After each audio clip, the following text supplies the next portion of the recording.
안녕하십니까. 감사 스마일입니다. 9월 27일 수요일 추석 명절이 오늘부터 시작될 수도 있겠는데요. 추석 명절 내일부터 이제 시작되는 그 전날 27일 수요일 아침 방송 즐겁게 시작하겠습니다. 오늘의 한 줄 명언은 해야 할 일을 미루는 건 내 미래를 방치하는 것과 같다. 당장 편하고 즐거움을 느끼는 일들보다 그렇게 매일 성취해내는 것들이 나의 실력이 되고 인생을 더 나아지게 하기 때문이다. 감사 스마일은 과거, 현재, 미래가 있으면 저는 항상 미래에 지향적입니다. 지금 아침 방송을 하는 것도 엄밀히 따지게 되면 제 5년, 10년 후에 미래를 생각해서 이렇게 꾸준하게 방송을 하는 겁니다. 제가 해야 할 일을 좀 미루는 습관이 없습니다. 그래서 바로바로 생각나고 또 해야 될 일은 내일로 미루는 것보다 지금 당장 그렇게 해 나가는 것을 더 좋아하고 그런 것들이 몸에 배어 있습니다. 감사스마일 TV를 애청하신 분들만이라도 지금 당장 편하고 즐거움을 느끼는 일들보다 내일, 앞으로 1년 후, 5년 후에 내가 이루어낼, 성취해야 될 일들을 목표로 삼고 꾸준하게 지치지 마시고 꾸준하게 정진하시면 반드시 좋은 일이 생긴다는 말씀을 드립니다. 어제 제 아시는 분께서 이렇게 잠자리 사진을 보내주셨는데요.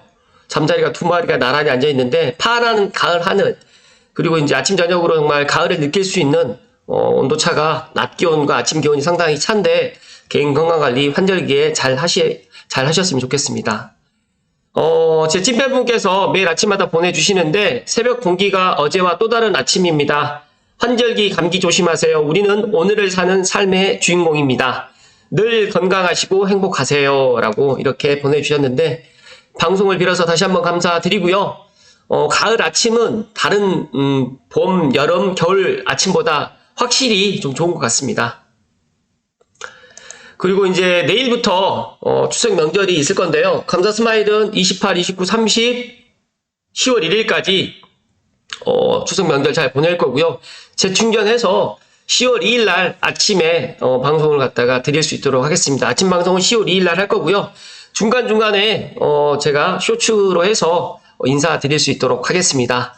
모두 잘 될 거예요. 희망찬 추석 명절 보내셨으면 좋겠습니다.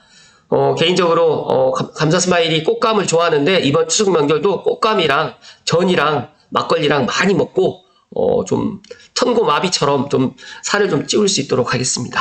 네, 엉뚱한 이야기 해서 죄송합니다. 네. 아무튼 맛있는 음식도 많이 드시고 또 건강하고 또 행복한 명절 보내시란 말씀 드립니다. 오늘 방송 드릴 주제는 한국경제에 지금이라도 매수 조정 기다려라. 집값 설전에 관심 폭발했다라는 신문지 기자님의 기사 하나하고, 그리고 한국경제의 대출 규제 주택 공급 위기 심화시키는 이유, 심영성님의 부동산 정석에 대해서 관련해가지고 신문 기사를 보면서 감사 스마일의 생각을 좀 덧붙여가지고 이야기 드릴 수 있도록 하겠습니다. 시청할 시간에 다들 아시죠? 네, 구독과 좋아요는 감사 스마일이 추석 명절을 즐겁게 보낼 수 있는 큰 힘이 된다는 말씀을 드리고 구독과 좋아요 부탁드립니다. 먼저 신문지 기자님의 기사로 시작을 합니다. 지금이라도 매수를 해야 되나? 조정을 기다려라. 집값 설전에 관심이 많이 폭발했는데 감사 스마일 TV를 애청하신 분들 아시겠지만 저는 물론 조정이 될 수는 있겠지만 수도권에 서울과 고양시 그다음에 경기도 수도권은 조정보다는 계속적으로 상승하지 않을까 저는 그렇게 생각을 합니다. 지코노미 박람회 2023년 지코노미 콘서트 부동산 전문가 토론 세션을 가지고 좀 요약해서 좀 이야기를 드렸는데요. 윤지혜 위원님께서는 분양가가 계속 올라갈 것이고요. 신규 공급도 부족한 상황이기 때문에 지금이라도 매수를 해야 된다라는 입장이고요. 박은정님께서는 유동성이 축소 단계에 있다. 조금 조정할 때까지 좀 기다려라 라고 지금 이야기를 하는데요. 많은 분들이 지난 23일 지코노미 박람회 때 이렇게 지코노미 콘서트가 부동산 관련해가지고 부동산 시장 전망이라든지 재테크 전략에 대해서 엄청난 많은 사람들이 또 관심이 높았고 500여 명의 방문객이 유튜브 채널 지코노미 TV 부동산 전문가의 강연을 듣고 있다라고 지금 보시는 것처럼 이 그림에 지금 나와 있습니다. 지난 23일 날, 정말 아파트 값이, 어떻게 될 것인지, 이제 전문가분들의 이제 그런 의견을 갖다 들어보는 시간인데, 이제 토론이 이루어진 거죠. 가장 많은 사람들이 이 집값이 오르냐 떨어지느냐 이거에 대한 토론을 갖다가 보시는 거를 정말 좋아하시는 것 같아요. 감사 스마일도 집값 상승론자와 하락론자가 이제 이야기하는 것들을 들어보게 되면 상승론자가 이야기하게 되면 상승론자가 말이 맞고 또 하락론자가 이야기하게 되면 하락론자의 이야기가 맞고 정말 헷갈릴 때가 한두 번이 아닙니다. 그러다 보니까 저는 되도록이면 상승론자와 하락론자의 그런 이야기보다는 제가 스스로 부동산 인사이트를 키우기 위해서 어떤 사람의 그런 의견에도 치우치지 않으려고 제 스스로가 노력을 하고 있는데, 일단은 제가 제 개인적인 생각을 이야기 드리면, 일단은 뭐 저는 집값이 2009년도부터 제가 부동산에 입문해서 2023년도까지 14년 동안 부동산 시장을 딱 바라보면서 제가 느낀 결론이 하나 있습니다.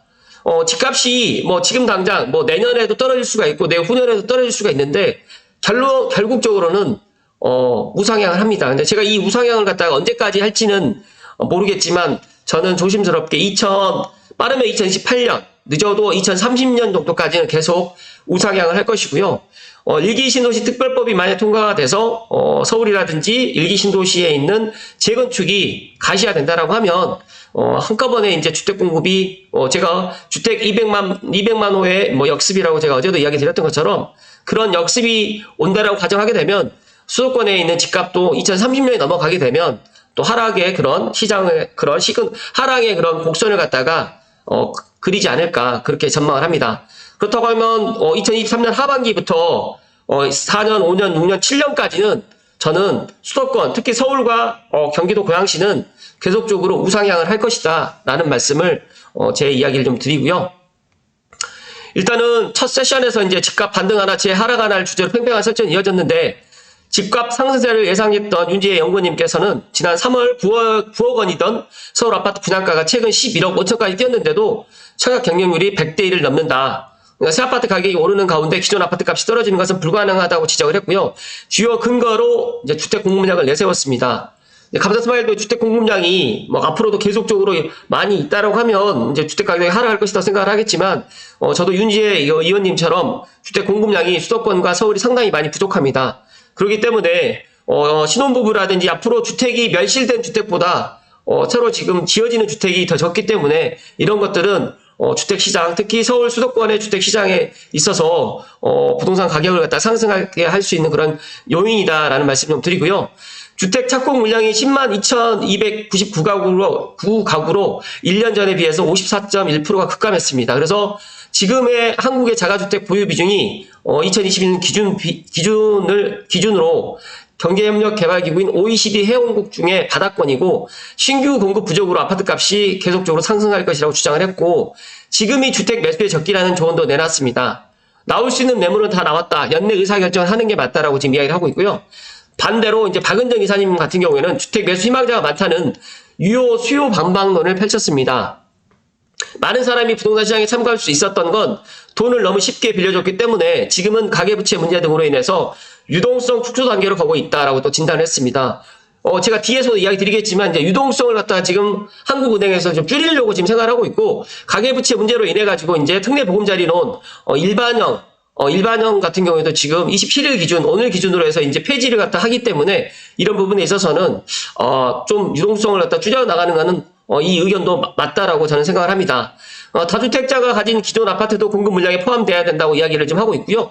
그렇기 때문에 물론 윤지혜 의원님과 박은정 이사님의 의견이 지금 나뉘어져 있는데, 저는 윤지혜 의원님, 윤 연구원님도 박은정 이사님의 이 두 분의 의견이 틀린 의견이 아니라 이 두 분의 의견이 다 각자가 생각하는 방향으로 봤을 때는 맞다라는 말씀을 드리고요. 저는 그래도 유효 수요보다는 앞으로 주택 공급이 많이 부족하고 또 내 집을 갖다가 없이 살 수가 없는 그런 뭐 잠을 안 자고 살 수가 없기 때문에 꼭 집은 꼭 필요하기 때문에 지금보다 주택 수요는 더 늘어날 것이다. 그렇다고 해서 계속적으로 전세라든지 청약을 갖다 기다리기에는 앞으로 그 창릉 3기 신도시라든지 3기 신도시의 입주 때까지는 앞으로 시간이 많이 걸리기 때문에 이런 것들도 한번 지켜봐야 될 것 같다는 말씀 좀 드리고요. 감사 스마일이 정부의 그 주택 공급 대책이 제가 이제 나오긴 했지만 일단 이 부분에 있어서는 제가 확실하게 제가 이야기를 갖다가 다 정리를 해서 추석 명절 지나고 난 다음에 제가 이야기를 드릴 수 있도록 하겠습니다. 아울러서 청약 전문가 이주연 월천 재테크 대표님 같은 경우에는 수도권 생각 열기가 반영된 듯하다. 발 디딜 틈이 없을 정도로 인기였다. 그리고 주머니 사정이 여의치 않다면 청약이 무조건 유리하다. 경기 불황으로 최근 분양 물량이 없어가지고 3년 뒤 공급이 부족할 수 있는 지역을 노려봐야 된다라고 좀 이야기를 했고요. 김학렬 소장님은 빠숑님은 지금은 상급지로 갈아타려는 움직임이 많다. 사고 싶은 아파트가 있다면 시장 등락만 보지 말고 매수하라라고 지금 조언을 했습니다. 앞으로 연 2%대 금리는 다시는 없을 것이다라고 지금 이렇게 또 이야기를 했는데 제가 어젠가 그제 이야기를 드렸던 것처럼 5%, 2%대 금리를 갖다가 지금 받고 계시는 분들이 있어요. 고정금리로 받던 분들은 2025년도까지 지금 고정금리로 해서 받기 때문에 제가 생각했을 때는 2025년도까지는 어찌됐든 간에 다주택자의 매물이라든지 일시적 2주택자의 매물이 나오지 않을 수도 있다. 그렇다고 하면 23년, 그러니까 4년, 5년, 2년 동안 내가 어떤 의사결정을 해야 될지 아니면 25년 넘어서 26년이나 27년 아니면 아예 편하게 2030년에 내 집을 갖다 마련하는 방법도 하나 있다는 말씀 좀 드리고요. 저는 일단 제가 부동산 현장에서 느끼는 거는 확실하게 다른 거는 일단 갈아타기 하려고 하는 수요들이 상당히 많고 그 다음에 일시적 2주택자가 지금 또 증가했습니다. 여러 가지 이유로 이제 내 집을 갖다가 일단 갈아타기를 하려고 하는데 내 집이 안 팔리기 때문에 내 집을 일단은 전세로 두고 2년 후에 지금 매도를 갖다 하려고 지금 매도 타이밍을 그렇게 잡으신 분들도 꽤 많이 있고 또 반대로 이제 내가 이사 갈 집이 먼저 내가 이제 매수를 갖다 하고 그 후에 이제 의사결정을 하려고 지금 갈아타기를 하려고 하시는 분들이 의외로 많이 있다. 그래서 지금 현재 시장을 보게 되면 무주택자들만 집을 사는 게 아니라 1주택자들도 지금 집을 매수를 하고 있다라고 보시면 될 것 같습니다. 또 아울러서 역세권 투자 전략인 표찬 사무원 대표님께서는 수도권 광역 급행철도가 향후 20년간 확장될 수밖에 없다. 실현 가능성은 높으면서 아직 여기 확장되지 않은 D노선에 주목해야 된다라고 지금 이야기를 했는데 D노선이 올해 발표가 될지 내년으로 미뤄질지는 모르겠지만 GTX D도 관심을 좀 갖게 되면 더 좋을 것 같고 검단 신도시라든지 김포도 GTX D 노선이 나온다고 하면 지금보다 더 좋은 평가를 받게 되지 않을까 그렇게 생각을 합니다. 잠시만요.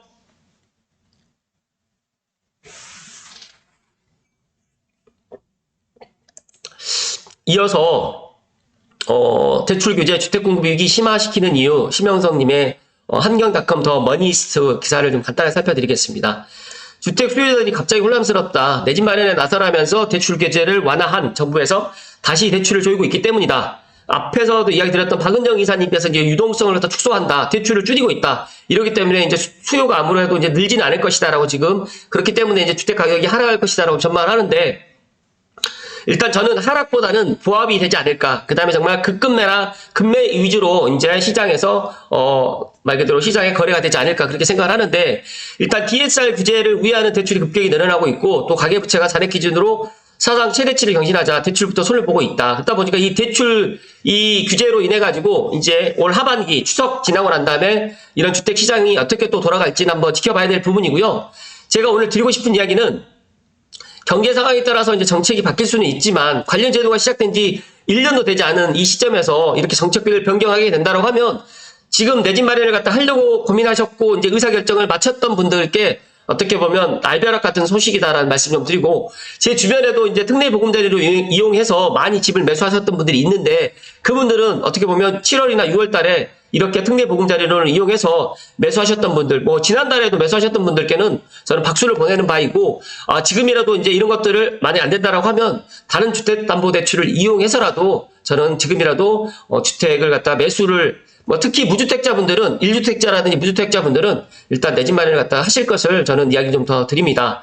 일단 주택시장은 수요와 공급의 지루한 심리 게임입니다. 그러니까 주택 수요를 줄이게 되면 주택 공급을 늘릴 수는 없습니다. 반대로 이제 더 큰 문제는 지금 수도권 주택 시장보다는 지방에 있는 주택 시장인데 대출 규제의 영향을 더 크게 받는 지방 같은 경우에는 주택 수요를 줄이게 되면 공급은 오히려 더욱 줄어들게 되기 때문에 기존의 미분양도 해결될 가능성이 좀 줄어들게 됩니다.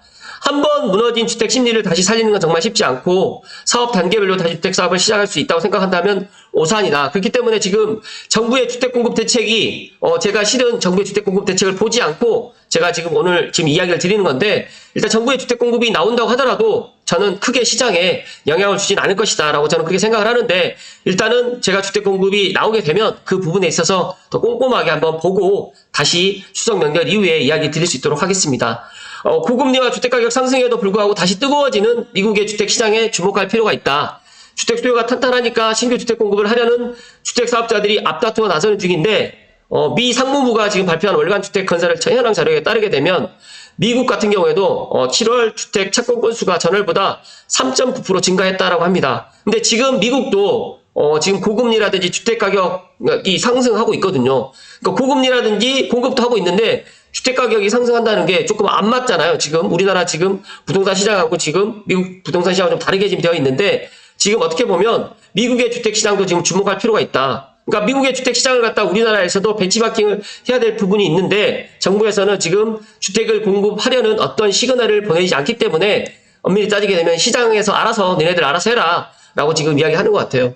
그렇기 때문에 이제 주택 공급이 이제 어떤 식으로든 나올 건데 이제 그런 부분에 있어서 주택 공급 대책을 들여다보고 제가 다음번에 한번 이야기 드려볼 수 있도록 하겠습니다.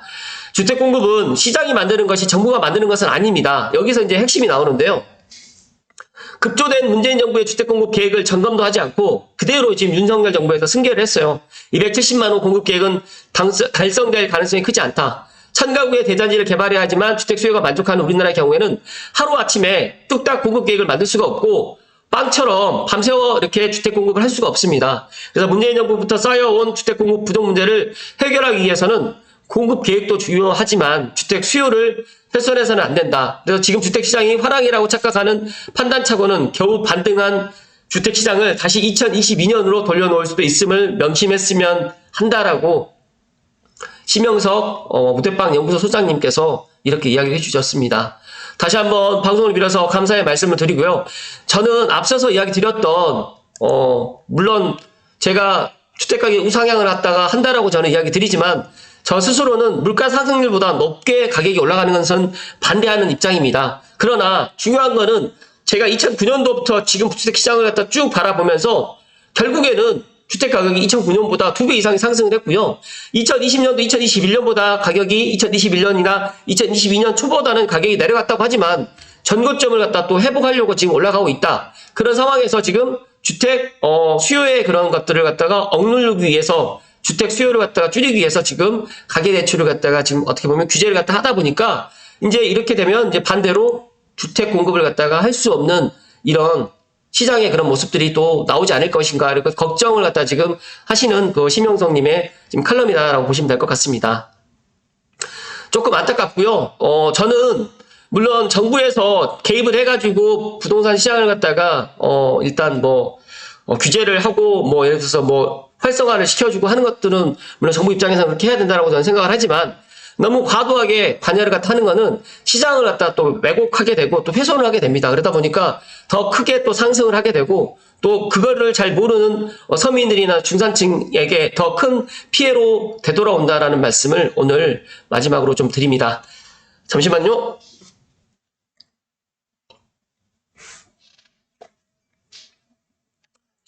감사 스마일이 27일 제가 방송을 하는 날 제가 일정이 하나 있어서 27일 아침은 아닙니다. 그런데 중요한 거는 정부의 그 부동산 주택 공급 대책을 갖다가 제가 보지는 않았지만 주택 공급 대책이 어떻게 나올 것이다. 또 그다음에 엠바고라든지 그다음에 찌라시라든지 이런 것들도 제가 접해 보니까 지금 3기 신도시에 역세권 쪽으로 해가지고 컴팩트 시도를 해서 용적률을 갖다가 상향을 시키거나 아니면 3기 신도시의 그런 공원이라든지 그런 것들을 갖다가 그런 것들을 조금 더 주택 부지로 좀 활용을 갖다 하려고 하는 그런 것들도 움직임도 있는 것 같아요. 그런 것들이 나쁘다는 것이 아니라 그런 것들이 들어온다고 해서 이게 빨리빨리 진행이 되면 좋겠지만 앞서서 말씀드렸던 것처럼 이 주택 공급이 말처럼 그렇게 빨리빨리 진행되지 않습니다. 그래서 제가 주택 공급 대책이 제가 방송하는 27일 날 물론 그러니까 제가 방송하는 날 27일 전에 발표를 했겠지만 제가 그걸 보지 못하고 일단 일정이 있어서 오늘 아침에 27일 날 아침 방송을 갖다가 대신하게 되는데 중요한 거는 저는 그렇게 생각합니다. 제가 계속해서 이야기 드리지만 내 집 마련 한 채는 필수다. 그리고 중요한 거는 내 집 한 채를 갖다가 오르든 떨어지든 큰 문제가 없고 일단 갈아타기 하시는 분들은 어떻게 보면 지금이 기회다라는 말씀 좀 드리고요. 앞서서 이야기 드렸던 지금이라도 매수를 해야 될지 아니면 또 조정을 기다려야 될지 집값 설정에 대해서 엄청나게 관심이 많지만 절반에 있는 사람들은 주택이 있는 사람들이고 절반은 주택이 없는 사람이에요.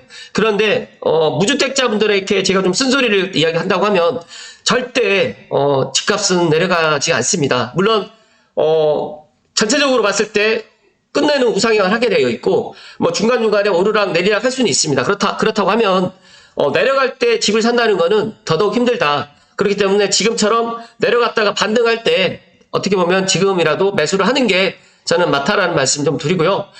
신규 분양이라든지 앞으로 뭐 창릉 3기 신도시라든지 이런 것들을 기다리는 것들을 저는 나쁘다라고 이야기 드리는 게 아니라 내가 종잣돈이 있고 내가 대출 여력이 되고 내가 뭐 정말 안정된 직장에서 대출을 상환해 나가면서 보금자리를 갖다 만들어 나간다라고 하면 지금이라도 가족을 위해서 내 집 마련을 하실 것을 추천드리고 그렇다고 해서 가격이 또 내려간다라고 한들 또 사지 못합니다. 그렇다고 하면 다람쥐 쳇바퀴 돌듯이 5년, 10년 그러다가 정말 우물쭈물하다가 40대가 되고 50대가 됩니다. 50대가 넘어서는 더더욱 내 집 마련하기가 힘들어진다는 말씀을 마지막으로 이야기 드리면서 오늘 방송 마칠 수 있도록 하겠습니다. 제가 추석 명절 전날 27일 날 제가 모두 잘 될 거라고 또 이야기를 하지만 추석 명절이 어떻게 보면 또 많은 것들을 또 변화시키는 또 그런 터닝 포인트가 된다는 말씀 드리고 모두 잘 될 거라는 희망적인 메시지를 제가 드리면서 희망찬 추석을 보내시고 감사 스마일은 10월 1일 날 10월 2일 날이군요. 10월 1일 날 국군의 날은 제가 또 일요일이기 때문에 10월 2일 날 아침에 인사드릴 수 있도록 하겠습니다. 만약에 추석 명절 연휴가 제가 조금 더 시간이 남는다고 하면 또 그 주택공급에 대해 가지고 10월 1일 날 방송 드릴 수도 있겠지만 아무튼 10월 2일 날 인사드린다는 말씀 드리고 오늘 방송 마칠 수 있도록 하겠습니다. 모두 행복한 해피 추석 되십시오. 고맙습니다.